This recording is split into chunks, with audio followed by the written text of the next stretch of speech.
इसे आप सुबह सवेरे दूध के साथ सेवन कर सकते हैं। इसे चाय के साथ भी आप खा सकते हैं, जिससे भी आपको पसंद है ये खा सकते हैं। खाना खाने से पहले एक लड्डू ले सकते हैं, इससे आपकी भूख बढ़ेगी, पेट में जाकर के ये हाजमाते लड्डू बन जाएंगे। तो ये हाजमाते लड्डू, चूरमा लड्डू, आप क्या नाम देना चाहेंगे इसे जरूर कमेंट करके बताइएगा। तो यहाँ पर लेंगे हम 2 कटोरी गेहूं का आटा। देखिए पहले जमाने में ना मोटा आटा हुआ करता था।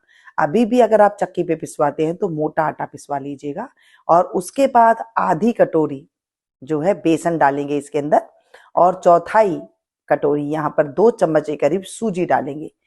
जो बेसन आप पिसवा रहे हैं, अगर वो भी आपके पास दरदरा मोटा बेसन है तो वो बहुत अच्छा है, नहीं है तो आप इसमें 2 चम्मच अगर सूजी डाल लेते हैं तो ये वही काम करेगा जो मोटा आटा काम करता है।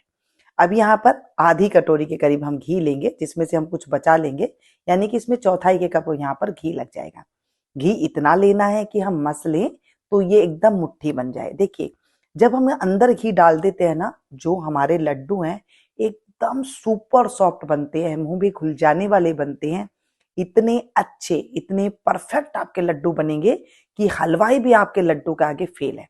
मैं हर रेसिपी आपको ऐसे ही बताती हूँ जो हमारे घरों में बनाई जाती थी।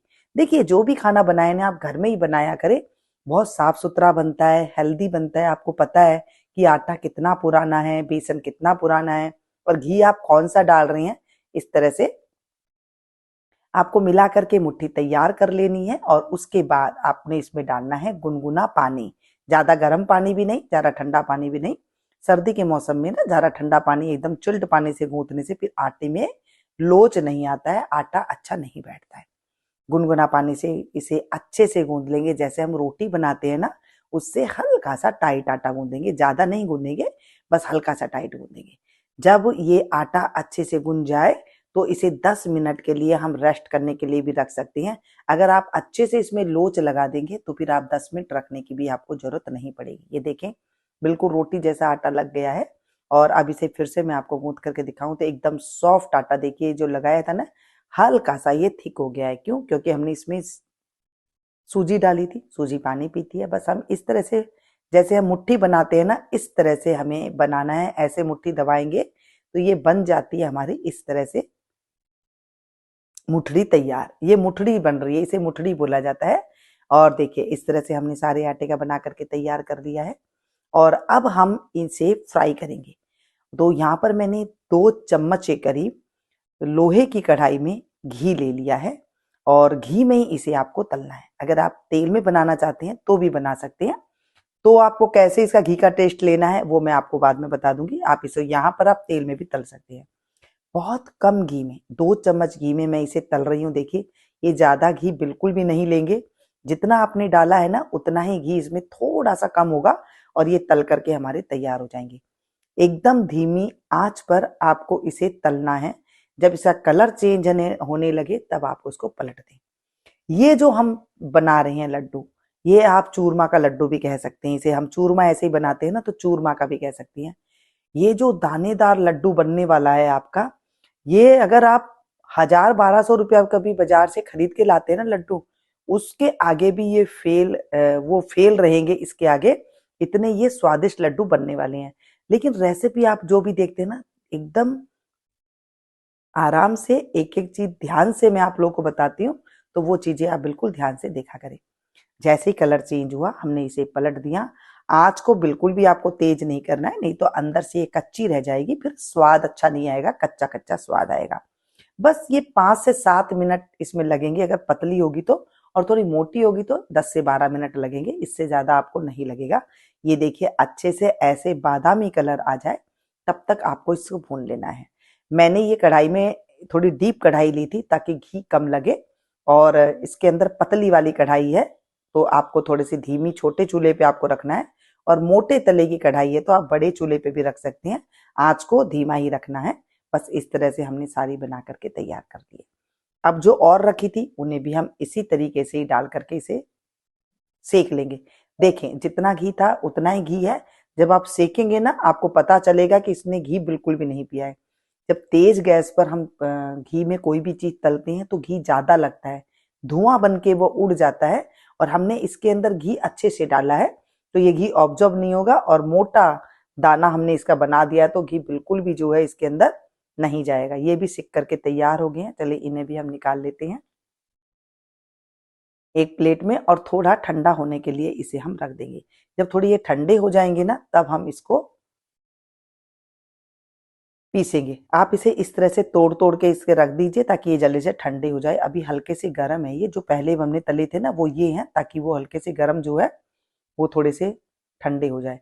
अब आप तोड़ने पे ही देख सकते हैं कि कितनी सॉफ्ट है। पहले क्या हुआ करता था, हमारी जो दादी नानियां थी ना, जब हम छोटे थे हमारी मम्मी क्या करती थी, इमाम दस्ते में इसे कूटा करती थी। बहुत आसानी से इमाम दस्ते में कूट जाता था। और अगर मैं आपको इमाम दस्ता दिखाऊं तो आजकल किसी घर में होता है, किसी घर में नहीं होता है। शहरों में ज्यादातर मिक्सी जार होता है, तो मैं आज आपको मिक्सी जार में ही दिखाऊंगी। ये अच्छे से इस तरह से तोड़ करके रख देते हैं, बहुत अच्छे से ये ठंडे हो जाते हैं। जब तक वो ठंडे हो रहे हैं हमने कुछ ड्राई फ्रूट ले लिया। मैंने यहाँ पर बादाम की गिरी ली है। आप बादाम काजू जो भी पसंद है वो इसमें ले सकती हैं। और हल्का दरदरा इस तरह से आप पीस करके इसे तैयार कर लें।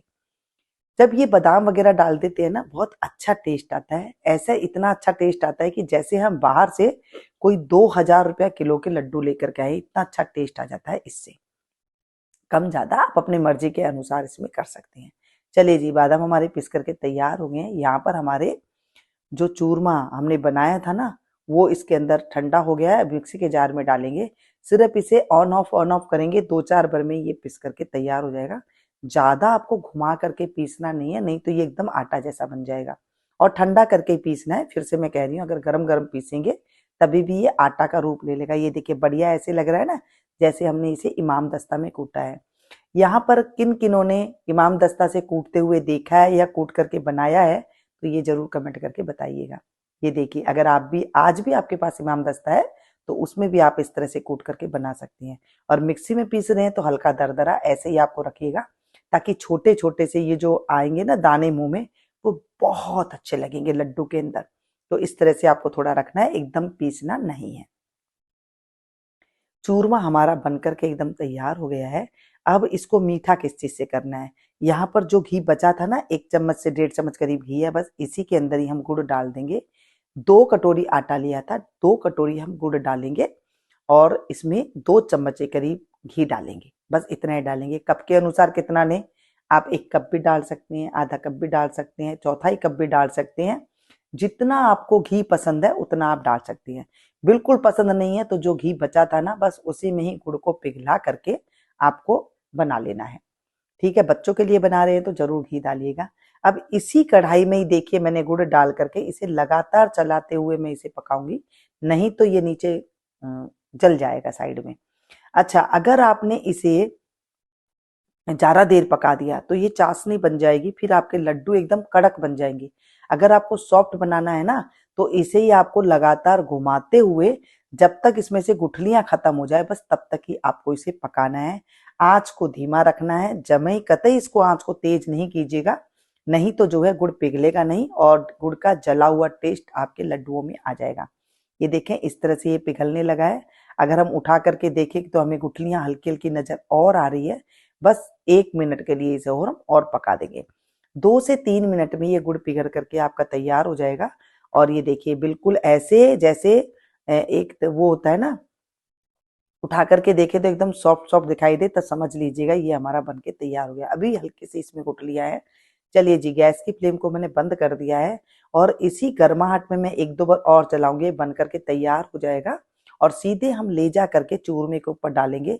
इसे कहीं रखेंगे नहीं और ना ही इसको हमें कुछ ही देर के लिए रख देंगे तो ये जम जाएगा और फिर आपको दिक्कत आएगी। सीधा इसके अंदर आप इस तरह से डाल दें बस। और इसमें जो हमने बादाम की गिरी को हमने पीस करके रखा था वो हम इसमें डाल देंगे। और साथ में थोड़ी सी हम डालेंगे 2 चम्मच के करीब खसखस। पहले हम इसे मिला देते हैं।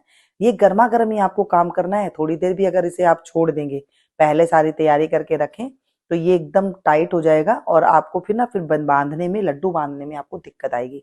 तो यहाँ पर 2 चम्मच के करीब मैंने खसखस लिया है।